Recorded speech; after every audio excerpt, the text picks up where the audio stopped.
Kalau kita lihat performa dari timnas Indonesia yang grafiknya terus naik, jadi wajar saja kalau rating penayangan dari laga timnas Indonesia juga tinggi.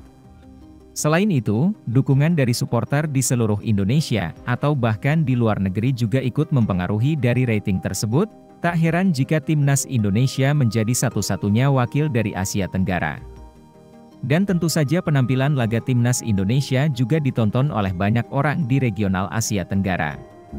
Selain itu, gebrakan-gebrakan yang dimunculkan atau dilakukan oleh timnas Indonesia dengan mampu lolos ke round 3, terus mampu menahan imbang Arab Saudi dan juga Australia, yang notabene-nya negara-negara langganan putaran Piala Dunia. Tentu saja hal ini membuka mata publik dunia sepak bola, yang tadinya menganggap sebelah mata timnas Indonesia, kini mulai membicarakan dan juga memperhitungkan dari penampilan timnas Indonesia. Bahkan banyak dari mereka menganggap timnas Indonesia sebagai kuda hitam yang siap memunculkan kejutan-kejutan di setiap laga yang dilakoninya. Piala Dunia 2026 Zona Asia, dalam sebuah perkembangan yang tak terduga. Timnas Indonesia kini menjadi sorotan utama di dunia sepak bola internasional, setelah mencatatkan performa cemerlang dalam kualifikasi Piala Dunia 2026 Zona Asia. Hak siar pertandingan timnas Indonesia, kini menjadi rebutan negara-negara elit dunia. Sebanyak 195 negara berebut untuk menyiarkan setiap laga Indonesia. Membuat banyak pihak tak percaya, termasuk Malaysia tetangga dekat yang selama ini menjadi rival sengit di lapangan. Perjalanan timnas Indonesia di babak kualifikasi Piala Dunia 2026 telah membawa euforia besar, baik di dalam negeri maupun di pentas internasional. Di bawah kepemimpinan pelatih Shin Tae-yong, Indonesia berhasil menampilkan permainan yang solid dan penuh determinasi mencatatkan hasil positif saat melawan negara berat, seperti Australia dan Arab Saudi. Hasil ini membuat timnas menjadi salah satu tim favorit untuk melaju ke putaran Piala Dunia. Sebuah prestasi yang belum pernah diraih sebelumnya, tak hanya dari sisi prestasi pertandingan, timnas Indonesia juga menyedot perhatian besar dari penggemar sepak bola di seluruh dunia. Stadion Gelora Bung Karno selalu penuh sesak oleh para pendukung fanatik, sementara jutaan penggemar menyaksikan dari layar kaca, di berbagai negara popularitas yang meningkat pesat. Ini menarik minat stasiun televisi dan platform streaming internasional untuk mendapatkan hak siar pertandingan-pertandingan Indonesia.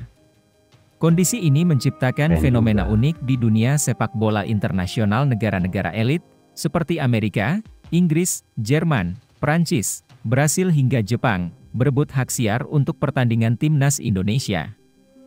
Bahkan beberapa negara yang biasanya tidak menaruh perhatian besar pada kualifikasi zona Asia, seperti Kanada dan Australia, kini bersaing untuk mendapatkan kesempatan menayangkan laga-laga penting Indonesia. Fenomena ini sangat jarang terjadi, terlebih untuk sebuah negara Asia Tenggara. Biasanya hak siar untuk pertandingan kualifikasi Piala Dunia Zona Asia, hanya menarik perhatian besar di Asia sendiri. Namun timnas Indonesia berhasil memecahkan pola ini. Menurut para analis, ada beberapa faktor yang membuat Indonesia menjadi magnet bagi media internasional. Pertama, performa timnas Indonesia yang sangat kompetitif dan penuh kejutan, membuat pertandingan mereka selalu menarik untuk ditonton. Kedua, jumlah penggemar sepak bola Indonesia yang sangat besar, dan tersebar di berbagai negara di Asia Timur Tengah, dan bahkan Eropa. Dan ketiga, strategi promosi internasional yang dilakukan oleh PSSI, dianggap berhasil membawa sepak bola Indonesia ke panggung global. Di tengah euforia dan sorotan global ini, Malaysia sebagai tetangga terdekat Indonesia, tampak sulit mempercayai fenomena yang terjadi. FIFA dan AFC akui laga timnas Indonesia di round 3 sebagai rating siaran TV tertinggi di dunia. Kini 100 negara bakal siarkan laga Indonesia versus Bahrain dan Indonesia versus China. Timnas Indonesia makin mendunia, saling berebut hak siar untuk menyiarkan laga krusial timnas Indonesia di round 3 kualifikasi Piala Dunia 2026. Skuad Garuda mampu mengimbangi timnas peringkat 56 ranking FIFA yakni Arab Saudi dan Australia 25.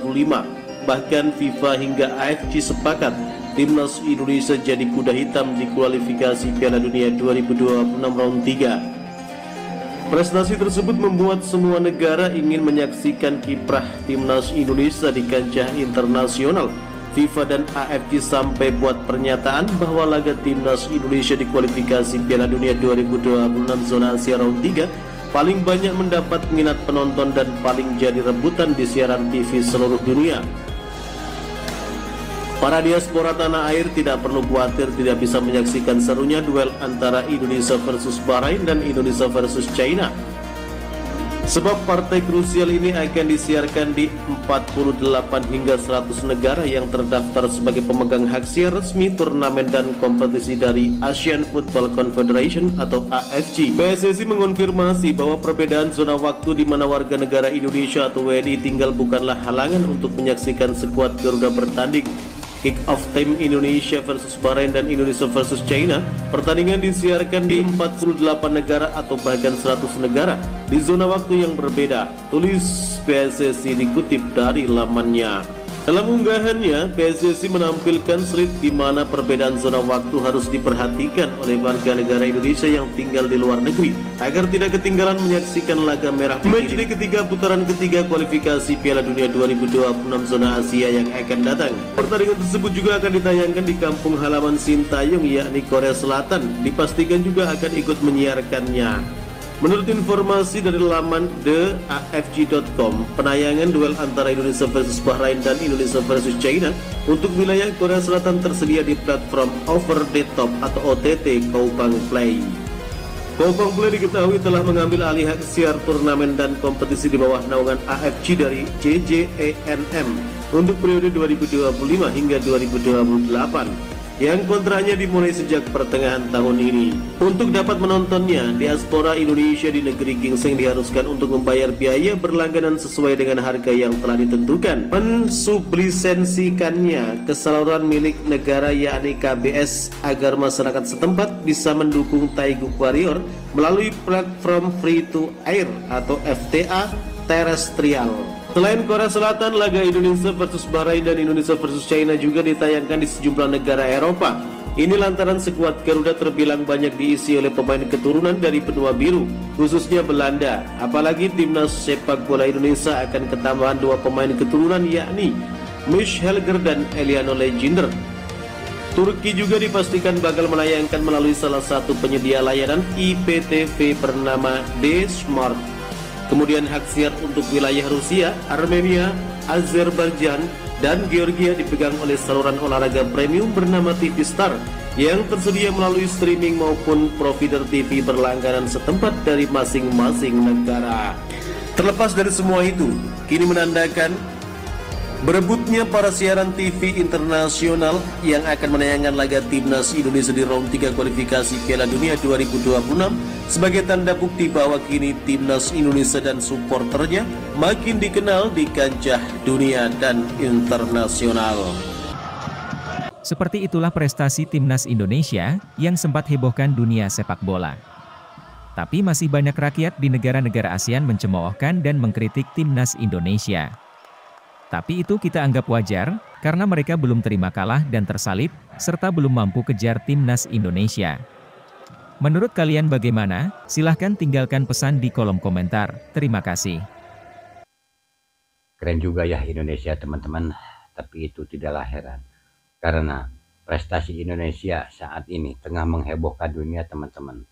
Kualitas Indonesia sekarang lagi melonjak. Sangat pesat sekali begitu teman-teman, sehingga mencuri perhatian di seluruh benua begitu. Tetapi masih banyak warga tangga atau warga ASEAN yang menghujat dan mengkritik timnas Indonesia, terutama dalam hal pemain keturunan teman-teman. Nah, mereka itu bukan anti keturunan teman-teman. Mereka itu masih belum terima kekalahan dan belum bisa mampu untuk mengikuti cara Indonesia dalam hal mencari pemain keturunan. Mereka itu sekarang berlomba-lomba mencari pemain keturunan di luar negeri sana begitu teman-teman. Nah, bagaimana menurut kalian semua tentang video ini? Jika teman-teman punya pendapat lain tentang video ini, silahkan tulis di kolom komentar. Dari saya cukupan sampai di sini dulu. Sampai jumpa lagi di video yang akan datang. Wassalamualaikum warahmatullahi wabarakatuh.